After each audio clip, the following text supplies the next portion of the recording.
Our second award recipient is Adrienne O'Pray, and Adrienne will be introduced by Jerry Pond, who I think is known to most of the people here in the room as a great innovator and a great benefactor of others who are innovators, and a 2016 recipient of PPF's Atlantic Award.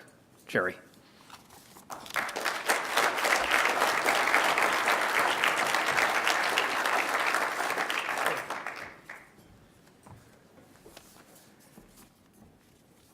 C'est vraiment un plaisir d'être ici ce soir avec vous autres pour vous présenter Adrienne O'Pray. That's all I'm going to say in French.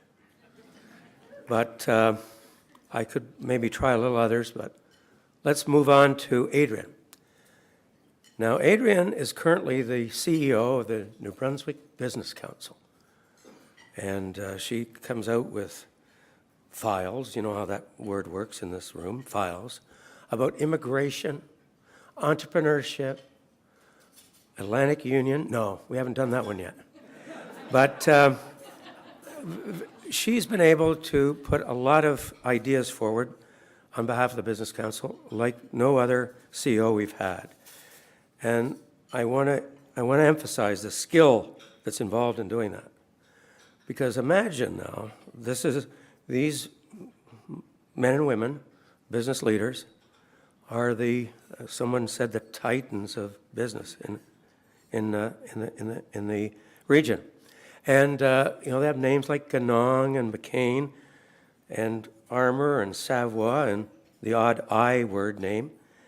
And they're well known and they're well liked in many ways, but they have a point of view, a very strong point of view. They're leaders. And can you imagine trying to get a consensus around the table with those leaders? It sounds easy, but it isn't. And the only thing that I can think of would be more difficult is the New Brunswick Deputy Ministers' Council. That would be really tough. That's a joke. But so I've known Adrienne since she graduated from the University of New Brunswick with an MBA in strategy. And she joined in 1992, I believe, my old alma mater, a company that many of you have probably forgotten about, NBTEL. Good old NBTEL. And you may remember it as 1-800-McKenna.com, maybe, something like that. But, the call center capital of the world. But at NBTEL, I was fortunate enough to become Adrienne's mentor. So you have a bio of her in your program. If not, you can go to the website. I don't want to give you the same information you're going to read in her bio. I'm going to give her a mentor's view of her, the inside story, you might say. So you ready, Adrienne? So she did receive an undergrad degree from Dal in neuroscience. That's brain science, right? So anyway, and she's bilingual. She's a bon vivant. But she's actually born in St. John's, Newfoundland, from a father from Bonavista and a mother from Corner Brook. And they moved to Moncton, Nouveau-Brunswick, and when she was 3 years old. I'm not sure what year it was. And a little later, she was enrolled in French immersion, one of the first French immersion courses that was held in New Brunswick. And she's now a product of that upbringing and that very forward-thinking parents that sent her there. Now, her father, this is very interesting, her father was a federal civil servant. And he looked after something that was called UI in those days. We changed the name to EI. Very progressive.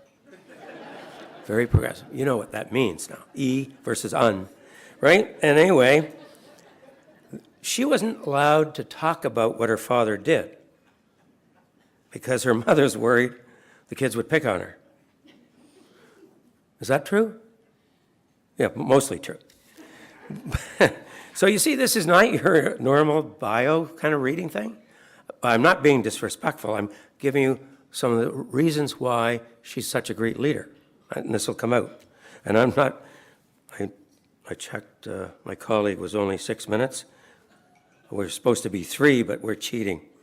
But anyway, so we have this young woman who learned French when she was young. She learned a lot from her father to be respectful to him, and he was a guiding light for her. But she also had to learn some things on her own. And I think that happened at university, I'm told. So in 2008, I'm moving forward, she was award winner of the top 40 under 40. And that, I don't think that's being held anymore, but that's a very prestigious award for young people under 40. And I was proud to be her mentor at that event. And, but I'm going to read you now a little bit from her bio on the personal side. She likes yoga, simple living. That's what it says. And mindfulness.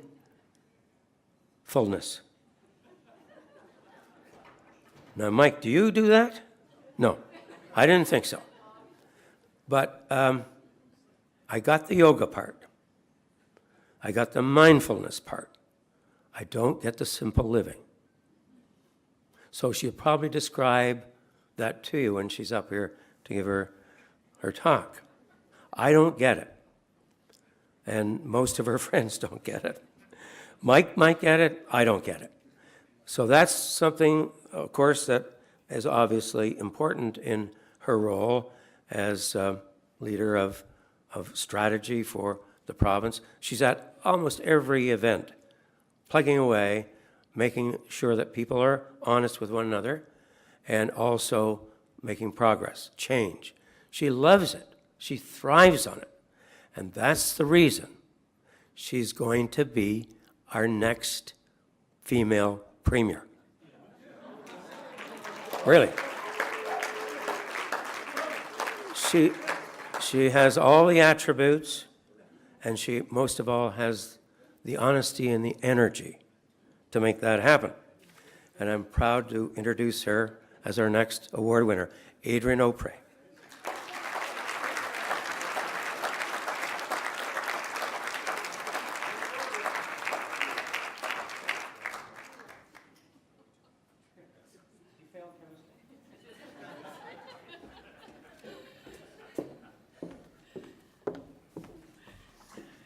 Thanks, Jerry. He did leave out the story about where I did fail chemistry and why I'm not a neuroscientist today. And I think my husband got to him probably when it comes to that premier piece, because it was just as much a surprise to me, Frank, as it was to you. Thank you so much. Thank you so much to the Public Policy Forum and for all of you to be here tonight. I feel very at home here with this audience, a lot of good friends. And, you know, I always laugh at those speeches at the Academy Awards or the Oscars or what have you, and people always acknowledge their loved ones just as, you know, the music starts drowning them out and everybody's hauling them off the stage. So I have to start tonight by thanking my husband, Michael, and he's here tonight. And not from the bottom of my heart, but my whole heart. Because every time that when I would think, I can't do that, or no, I just can't go in that direction, he'd always say, just go. And so for that, I'm extremely grateful. So thanks, Michael, for being here tonight.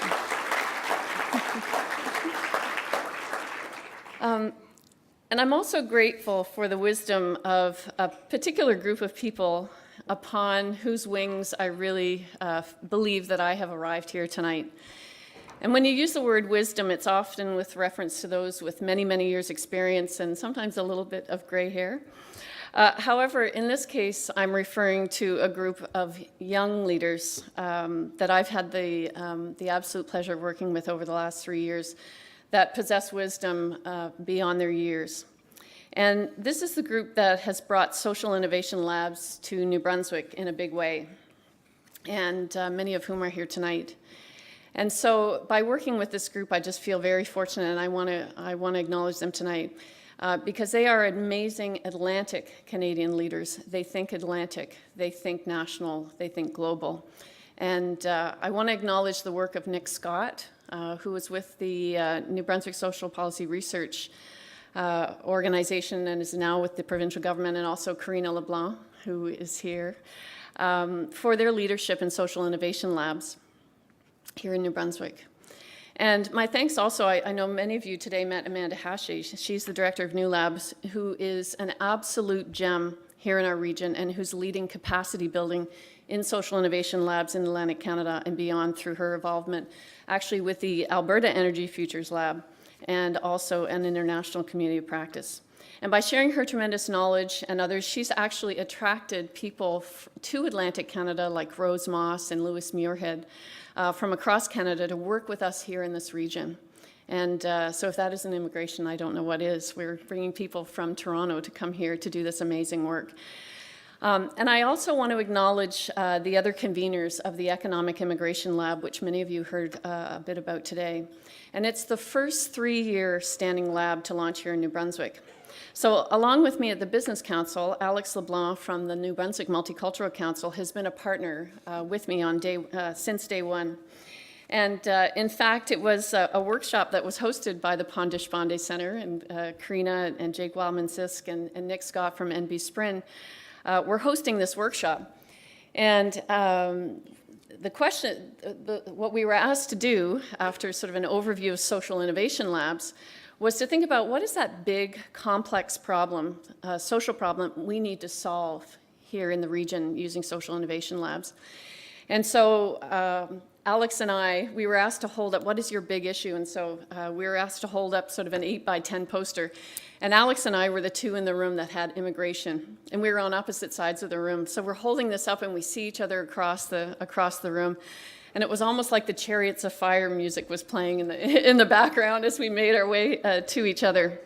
And you know, for the next year, we worked together, and I don't like to work alone. I like to try to bring as many people as possible into this idea of change. And so Alex and I worked together and studied together with the New Lab team, went through the academy, which took a year. We developed this idea of a standing lab on immigration, and we got really clear about what is that problem we are trying to solve, which Herb Emery challenged us on today, which was an excellent challenge. And so Alex and I worked together. We actually, again, through the vision of the Pond Dishbande Center in NB Sprin, the gentleman that wrote the book, Zaid Hassan, wrote the book on social innovation labs, and we had him here in New Brunswick, and we were so fortunate to study with him. And so Alex and I, you know, after a year of working on this idea of immigration, we sat together one day and with the question of to lab or not to lab in the Harriet Irving Library here at UNB, and we were trying to decide whether to move forward, and we just knew that this issue was too important, that this opportunity with the idea of social innovation labs starting here in New Brunswick, we knew that we had to step forward and we had to step in. But we also knew that's when we had to get government involved. We had sort of worked together, just the two of us, with a few other folks involved, and we knew that's when we had to get government involved. And finally, tonight, I want to thank Jean-Marc Dupuis, Charles Ailes, and especially Rob Kelly from PEDAL and the government of New Brunswick. So, Minister Lepage, you have an amazing team. And Alex and I went to what we thought was going to be the first of many, many pitches to government. We thought this is going to be a process, and to really invite government in to be a co-convener of this immigration lab with us. So we pitched the idea, and they said yes to the idea before lunch was even ordered. And they looked at us and said, let's start next week. What are the next steps? And Alex and I looked at each other and we had no idea. We thought we were going to have, they dove in so quickly, we thought that we were going to have 3 or 4 meetings around this. And so to me, that's just a great example of great leadership and innovation inside of government. So we're very fortunate to have those kinds of partners. And PEDAL has been a hardworking supporter and funder and risk taker through this entire process over the past year. And so this work of social innovation labs, this work in the economic immigration lab is worthy of our collective attention. And my main message tonight, and the thing that I really want to underline, is that it's so critical for the private sector to not see this work. Often social innovation labs gets people tripped up, but this is not the work of the not-for-profit sector. and it's not the work of NGOs, that it's critical for the private sector to be actively engaged in labs that seek to solve our most complex social issues, and to be engaged as participants, to be at the table, but also to be critical funders. And it's really important, one of the concepts behind social innovation labs is that they be funded a third by government, a third by social sector, and a third by private sector. And so it's not simply a government practice. So employers who have participated in the Economic Immigration Lab over the last year, they talked a lot about they were unaware of the benefits of hiring newcomers. We had a great employer panel today here talking about just how much they've benefited from this, from a level of diversity inside their organization. It makes them better organizations. And they often found resources, if they found them at all, to be confusing and complex. And so that lab is getting underneath and trying to find some of those solutions to that. Walls came down between settlement agencies and employers, and we could even see that today, each gaining a better understanding of each other and really who does what. And employers recognizing that they don't have to do this all along and that there's support. And the other thing that we've really seen together through this lab is that the private sector was able to connect with key government resources, PEDAL, Opportunities in New Brunswick, ACOA, under Francis's leadership, has just stepped into immigration in a big way. So here are all these resources all in one room, all at the same time, and that's the power of the lab, working on solutions and policy change together so that collectively we all win. And so when I began my career at NBTEL back in the early 90s under Jerry's leadership, it's really interesting when I think back now, I didn't know it at the time, but there was something that was in full swing when I arrived, and that was called STS. You remember that, Jerry? So STS was socio-technical systems, and it was really interesting when I was doing a bit of research on Theory U and some of the work around social innovation labs. It's actually STS on which social innovation labs are based. And so while NBTEL is often lauded for its technological innovation, it was also leading edge and innovative in terms of organizational change and design. The belief in STS and that Jerry had in the organization and its people is that people knew how to redesign their work. It allowed us to take a systems view of our work. And uniquely, and this was very unique at the time, was to engage union leaders directly in decision-making and leadership development along with leadership.